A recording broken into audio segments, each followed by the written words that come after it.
June is the one month out of the year where we expect to catch a glimpse of the future of gaming. And sure enough, this year's Electronic Entertainment Expo delivered loads of exciting announcements. But even though most of those games won't be in our hands until 2015, it was still a great month thanks to all the games released over the past few weeks that kept our heads, hands, and hearts busy. 1001 Spikes was an early favorite, with its pixelated charm and enjoyable but punishing platforming. But that same day, we also got WILDSTAR, a colorful, massively multiplayer online role-playing game stuffed with character, unusual things to do, and interesting places to see. A week later, a revamped version of the sharp-looking Blood of the Werewolf landed on the Xbox 360, and we were pulled in by its monster movie lore and lycanthrope-fueled platforming. We were also drawn into the melancholy Valiant Hearts: The Great War, which presented the human side of armed conflict and involuntary enlistment, which is so often ignored or omitted from games that use war as an excuse for gritty settings and unchecked brutality.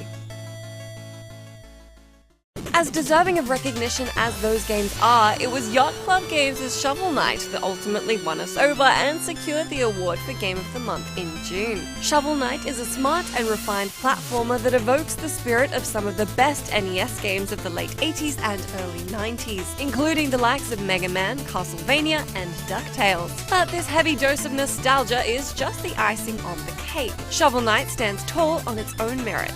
Like Mega Man, Shovel Knight thrives on a variety of enemies and platforming challenges, making it near impossible to plow through levels your first time through. But Shovel Knight is a less punishing game than Mega Man ever was. Numerous checkpoints per level help stave off the frustration of starting from scratch when you inevitably meet your doom. Of course, if you've got bravery and greed coursing through your veins, the checkpoints strewn through each level can be destroyed for extra cash, paving the way for new upgrades and greater feats of shovelry. Likewise, alternate treasure line paths stand out, beckoning for your trial's sting.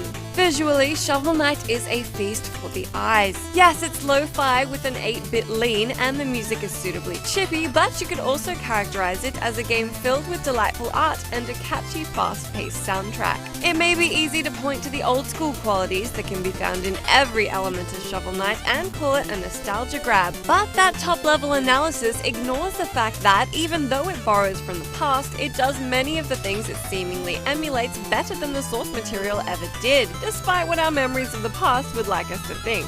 Still, there's a reason we hold those classics dear in our hearts and minds, and a reason Shovel Knight deserves recognition for standing up to the caliber of its muses, and then some.